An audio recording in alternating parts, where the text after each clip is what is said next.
Hello, everybody. What is up? Cobra here with another look at my Powder Keg 1914 World War One game.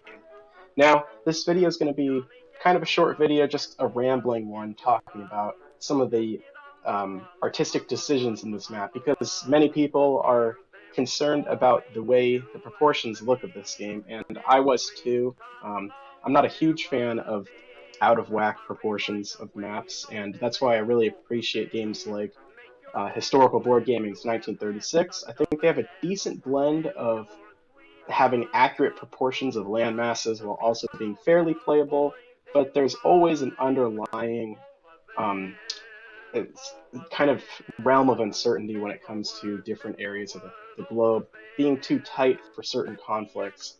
And the biggest issue with World War One and World War Two games and many other kind of older European conflicts is the fact that Europe on a world map is the smallest of most continents.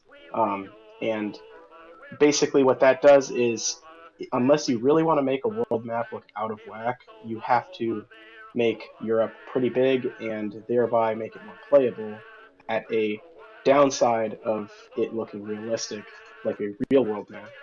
So with this game, I basically wanted to go all out when it came to playability. As many of you saw in my last 1914 game that I had created based off of Line in the Trenches game, the problem with Europe is that it was just so small on a world map, and that Europe was pretty big too, and it needed more space. And I had blow up boxes and stuff like that, but I think it just basically this map, my friend group, we all decided, we'd rather have everything on the map where it's supposed to be, rather than having tons of little blow up boxes where you have to constantly maneuver units off the map to show battles and stuff like that. So, like I said, I went for this really out of proportion map. I'll say it, it's terribly proportioned realistically, but I think beautifully proportioned for a board game. This game is made first and foremost as a board game. While it is based off of historical events, I am not trying to go for a super realistic, on point World War One historical experience. This game is very sandbox like, so while you will have the same nations and time period as a World War One game like Axis and Allies or HBG's World War One Global War, uh, the thing is with my game is that it's going to allow players a lot more diversity of choices, whether it be switching sides or waging wars in different theaters. And I think that it is a pretty fun decision that will be fun to see. And with all of this space, you will be able to have massive conflicts without worrying about tons of little pieces crammed into little territories. But today, as many of you know from prior videos, I have already looked at North America, and not too much has changed over there, and this game too is still not finished, so there is a lot missing from this map still. But today I wanted to show you guys a look at Europe, and we'll just kind of scroll up so we see the rest of Europe. And the first thing that many of you will probably notice, and the thing I wanted to point out, was my decision to go for um, a language-based or country uh, of origin language naming system, and that sounds kind of complicated, but basically what it means is that every name that you see printed is based off of the language kind of spoken in that territory. So, of course, as you saw on the North America side of things, and you'll see here in Great Britain, you have common, English spelling and pronunciation of all of these British islands here and territories. But when you look down to Europe, you start to see something a little different, and that is um, language representation down here. So with Germany here, you've got all of the provinces of Germany basically separated out and named. And then in France, we have French names. And of course, like all Axis and Allies games, if you think that, say, the Meuse Argonne is kind of a big territory here because the Argonne Forest really would be around here on the border Belgium-Luxembourg, it's, of course, Basically, what I look at is territories and provinces of these nations, kind of as administrative districts. And many of the time, they don't fit perfectly into a gameplay sense. So I have to kind of stretch these historic territories because in real life, the Meuse Argonne was probably divided up into like about 7 different provinces, or I guess in French terms, departments. You can also see that there is a lot more territory in this game. With the greater size, I was able to do more territories, and with the World War One theme, that helps because this game is a grinding, slow game. You see this territory, and if this were a World War One game, you would think, the Germans would be able to blitz through France, get to Paris. But in this game, you're really just going to have to slog through different territories, defend wide front lines, and yeah, so not a fun time, but uh, definitely, I think something more strategic. Instead of in let's say Axis and Allies World War One, where you're just dumping units into like the 2 French border territories. Now you've got to deal with spreading out your units. Making sure that a pocket isn't too weak. Because you could have a breakthrough and encircled army. So uh, yeah, and then this game too is going to be more punishing when it comes to stuff like losing armies and territories. Morale is going to be a huge part of this game. And so not only will you be balancing your military victories, but also your morale victories. Uh, and so basically, morale can really change the tide of a war. It kind of represent it kind of represents and helps prevent things like, say, Germany taking over a huge swath of territory, but then losing a couple of important cities. And now the civilian side isn't on the kind of pro-war sentiment anymore, and they've got to now Germany has to face the wrath of its population, and that could spell disaster for the Central Powers. Okay, so basically back to the naming. Um, I keep getting off on tangents, and I want this video to be quick and digestible. So back to the names. As you've seen, we've got the different languages portrayed for the different territories. Now, Austria-Hungary is a great example of this name convention, where now Austria-Hungary is basically a ton of different ethnicities and people groups crammed in one nation. So they are a great example of how the languages are just kind of all over the place here, where you have more Latin spelling um, in Czechoslovakia and the Galicia region, and then Ukrainian over here in the eastern areas of the empire. And so, as many of you may have thought before, when I was talking about the different names and the different languages, how I would be doing non-Latin alphabets. I basically shrunk down a non-Latin pronunciation and put it down underneath. So technically, the non-Latin alphabet um, languages are easier to read because of the fact that you can see here in Central Hungary, it gets a fully English translated name, and then it has the Hungarian alphabet and pronunciation below. So you can see too that I have added roundels to everything. I was really debating, I was on the fence on adding roundels because, of course, you already have colors. I know a lot of people, it's kind of like a 50-50 sway of people not liking roundels and people liking roundels.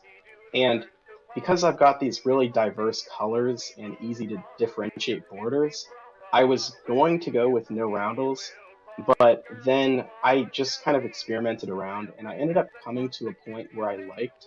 And you can see here, kind of going off of HBG's old style of having their kind of semi-transparent roundels. I know they're changing that in their version 4 and 1914 game to have fully opaque roundels.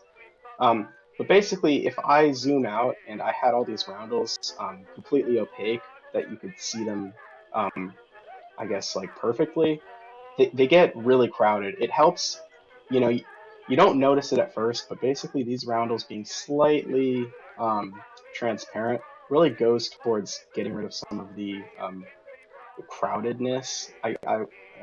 Poor choice of words, but that's kind of how I see it. And I ended up liking it. I do like having roundels on the board and on the nations, and so that is how I decided to go with it. You can see too that we have cities across the board, different cities, and then different facilities. So we've got a shipyard here and a naval, or what is it called, a port down here in Dalmatia.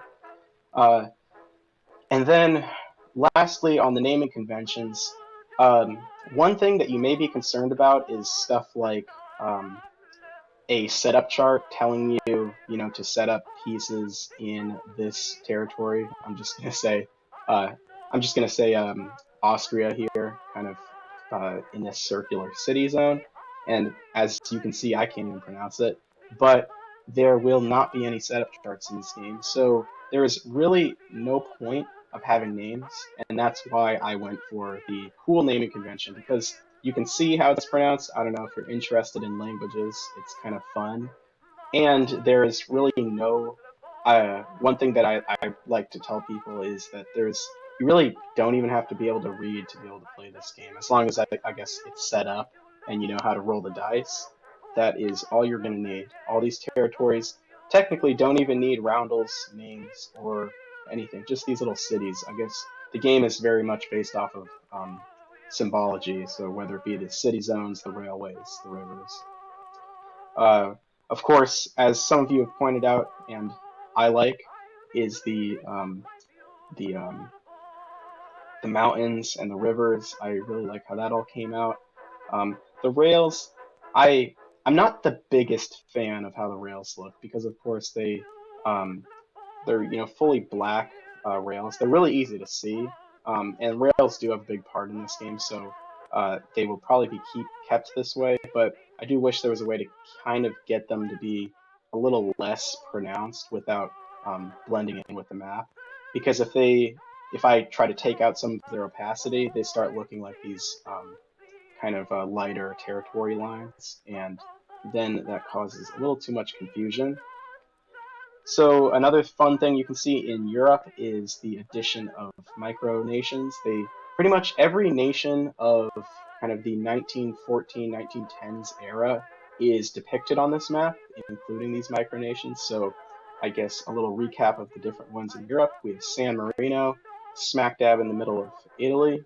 We have Monaco down on the French coast, Andorra on the Franco-Spanish border, and then um, Liechtenstein right here, sandwiched between Switzerland and Austria, and finally Luxembourg. And that is not only because I wanted to see these nations in the game, but they did play a role in World War One. As I've said in the other videos, pretty much every nation on Earth played some kind of role, saw some kind of conflict, or was pretty largely affected by the outcomes of World War One. Um, some things come to mind is that the Italians invaded San Marino in World War One. Um, the Monacans faced a French possible invasion based on their German ger- German heritage ruler. I think he was a prince that was German, and he was going to take command of Monaco, but the French ended up ousting him. Andorra joined the Allies, and of course, as many of you know, Luxembourg was invaded by the Germans. So one thing you will note too is that France is probably the biggest nation of this game. You can zoom out here, and I guess they are probably the biggest out of proportion nation. Now, France, if I were to scale it, say, to America, is probably around the size of Texas, if not a tiny bit bigger. And you can see here they are probably, for landmass wise, bigger than the United States. And that is because, of course, you're going to see the most action here. We're going to have the Germans invading in the north, the possibility of the Austrians, who knows, coming down from the south, or even a Central Powers Italy coming down from the south. Plus, the Spanish, who knows what side they're going to join. So it's nice to have all that space in France and also Germany. If you want to keep playing the game out and the Germans are being battered by all nations, you can definitely fit a bunch of units in their territories. Um, then another really out of proportioned area of this map is the Balkans, and that is because I think the Balkans is one of the most forgotten important war zones in history. Everyone knows that the World War One kind of started in the Balkans and that the Austrians invaded Serbia, but the Balkan theater was probably the most complicated and large scale, um, I guess, theater of World War One. I mean, um, when you think about, I guess, France and Germany, they fought on the Western Front. The British were there, the Belgians were there, and kind of the borders stayed relatively stagnant. The Russian front saw a little bit of movement with the Germans and Austrians fighting back and forth, and later Romanians. But the Balkans, as a short little recap, you had the Austrians coming down into Serbia, of course, with the Serbians defending valiantly. Um, Montenegro was then invaded. Um, Bulgaria joined the Central Powers and launched a joint attack on Serbia, finally crushing them. You had the Austrians demanding um, uh, support from the Albanians. Then you had the Italians invading Albania to defend ports. You had the Italians evacuating Serbian soldiers from Albania, violating Greek neutrality, and taking them to the island of Corfu. You had the Greek government, who was pro-Central Powers and was on the verge of joining the Central Powers when the Allies basically took their navy and infringed on their neutrality by landing in Macedonia and then deploying forces to Serbia. So you had five nations fighting down here on the Allied side. Later, you had the Greeks on several occasions trying to join the Central Powers but failing because of poor communications. And finally, you had a mini Greek civil war going on down here. So a huge theater of the war that's largely forgotten, but in this game you have tons of space, territories, and factions to be fighting down here. So I can't wait to see that in action. And then couple little notes to end this video on my look at Europe is some different land zones that are not seen in North America. So here we have barrage borders. Basically, these represent minefields, and they have special rules regarding their crossing. We have narrow crossings, inspired by HBG, but they do work differently in this game. And they represent small crossings that can be, traversed without transports. This game is going to not have such a heavy emphasis on transports. Of course, you're going to need them to launch amphibious assaults, but those will be very complex. So they're not to be taken lightly. You're not just going to be wanting to launch amphibious assaults all over the world, and that is why places like ports and narrow crossings are going to help you out a lot. And you can see here with Britain being able to deploy forces to France directly, as long as they don't lose the Dunkirk coastline. And then you can see down here in the Mediterranean, there's a lot of areas like you got Dalmatia, which can be supported, Elba, and the Sardinian islands. Down here in the kind of Western Mediterranean, you've got areas to traverse, kind of to flank enemies. You can see in Corfu, Constantinople, and Rhodes, and then also Gibraltar and Morocco. There's also islands that haven't been represented that I've decided to represent, of course, with Corfu over here. We've got Elba, Paternalia, the Italian colony off the coast of Tunisia, and I guess also the Channel Islands up here. Again, just territories that I felt like should be represented just for the fun of it. And yeah, that is for the most part it in Europe. And I guess lastly we'll look at Russia because they are a part of Europe too. And so up here you've got Russia, and this is the main Russian kind of front, and you can see too the map is based on the proportions and how Russia had to be fit in, plus how Russia plays in this game. Siberia, you can see, is represented, but is not a huge, Siberia doesn't have a huge role in this game. Maybe during the Russian Civil War, but this game does not focus on it. So the Siberian territories are mainly there to, be territories to represent Siberia. But you can see that to get a very dynamic war zone going on the Eastern Front here, Moscow has been moved. You can see pushed all the way back here with the Urals to almost to the Chinese border. Of course, the territories, the way I've implemented them, still makes it so that it is distant from China. So you can see here, these if you had infantry in Moscow, they would have to travel 1, 2, 3. That's like a full year of traveling basically in this game. Um, so everything is scaled correctly when it comes to territories. You're not going to be able to move right from Moscow to China, but the way it works now is that having all of these kind of the capital zones of Russia being moved so far back, it allows for a lot of maneuvering room down here. And you can see Russia has a lot of cities to defend. Uh, the main Russian front, I guess the most important one that the Russians are going to be fighting over is over here, because you can see here that the Germans have Königsberg and the Prussian kind of salient sticking out, poking right up into St. Petersburg, which is the capital of Russia. Um, and to get there, they only have to bypass a few territories here to get up there. Plus, they can be supported by their navy. But the Russians do have some areas that they can hold. Of course, they've got the Polish salient that sticks out here, and that can help kind of negate some of the German attacks because they're going to have to send forces down there. Plus, you've got over here Lithuania and the city. I still haven't named the city, so I forget the capital. I think it's Lviv, a key strategic point there. Down the south, the poor Austro-Hungarians are basically, they have some important territories here that are right on the doorstep of Russia, of course.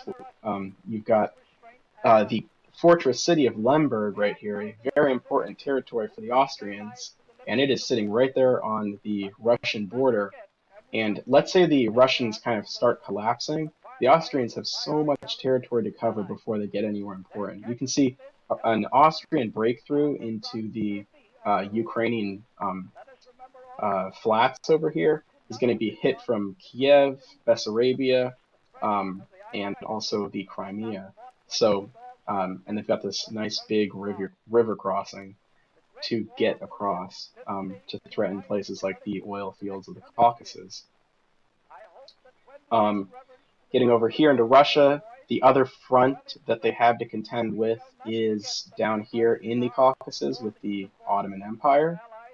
And again, I forget the city names. I will have a video talking about cities, and there they will be named, and I can tell you them. But we have the one of their important cities down here in the south, replacing Tazarian, or as many of you may call Stalingrad today, or for World War II historians. And that city is, I believe, this one right here, this little red dot. And that is because, as of World War I, the city of Tazarian, or as World War II oriented minds may know it as Stalingrad, was a very tiny city. It did not have a huge population. It, of course, had the importance of the name being Caesarian, meaning Tsar in Russian, and basically that it had a morale effect, to defend that city, kind of like Stalingrad did in World War II, but it did not have the kind of manpower, the infrastructure, or anything to be what I deemed as a highly important defendable city, and that is why I have made that down here in the south. Of course, I forget the name of it, so it shows how important it is, but it is one of them. Got the Emirate of Bukhara down here. I think it's Arabic, kind of a little outlier, but represents the more Muslim-oriented protectorates down here in the south of Russia. And then coming up here, we have, I guess, the Trans-Siberian Railroad taking you across Siberia all the way to the far east of Russia. And Of course, we've got Sakhalin Island, Kamchatka, and Vladivostok over here.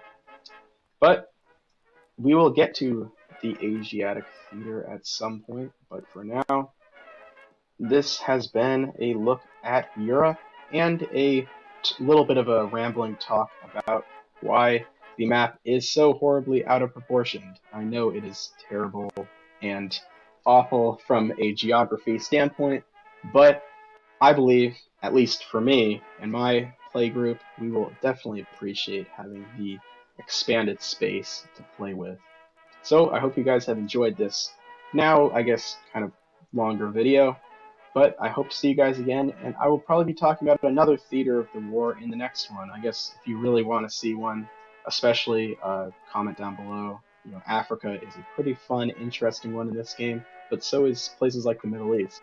So I hope to see you in the next one. Cobra, out.